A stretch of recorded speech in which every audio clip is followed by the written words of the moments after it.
শুভ সকাল বন্ধুরা, আজকে আমি ছোট্ট ব্লগ নিয়ে চলে এসেছি। আজকে পুরো দিনটা, আজকে বৃহস্পতিবার।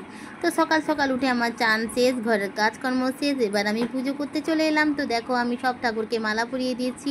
প্রত্যেক দিনের মতো আজও আমি সবাইকে রেডি করে দিয়েছি। আমার গোপীসোনা, রাধাকৃষ্ণ, জগন্নাথজি, মাকে সবকে রেডি করে দিয়েছি। এবার আমার মা লক্ষ্মীর পালা। এবার দেখো, মা প্রত্যেক বৃহস্পতিবার হলে মাকে চান করাই। আমি চাইছিলাম যে বছরে একবার আমার মা চান করে, কিন্তু আমার হাতে দেখছি প্রত্যেক বৃহস্পতিবারই আমার মন করছে যে মাকে চান করে দিই। তো দেখো, এবারেও বৃহস্পতিবার আমার মনটা মানলো না, তাই মাকে সুন্দর করে চান করিয়ে নতুন ড্রেস পরিয়ে দিলাম, মায়ের ঘর নতুন করে বসিয়ে দিলাম।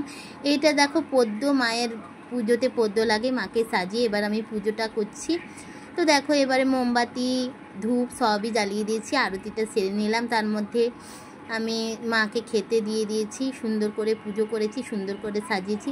এবার মার কাছে একটু উলু দিলাম, শাঁখ বাজালাম। মা তো উলু, আজকে বৃহস্পতিবারে যেহেতু আমাদের ঘরে ঘন্টা বাজে না, তো শুধু শাঁখ দিয়ে ভালো করে বাজিয়ে পুজো দিয়ে দিলাম সুন্দর করে। তো দেখো, মা লক্ষ্মীকে কেমন লাগছে আজকে আমার নতুন ড্রেস পরে, তোমরা একটু কমেন্টে জানাবে। আজকের মতো ব্লগটা এখানেই শেষ, টাটা। পরের ব্লগে আবার দেখা হবে।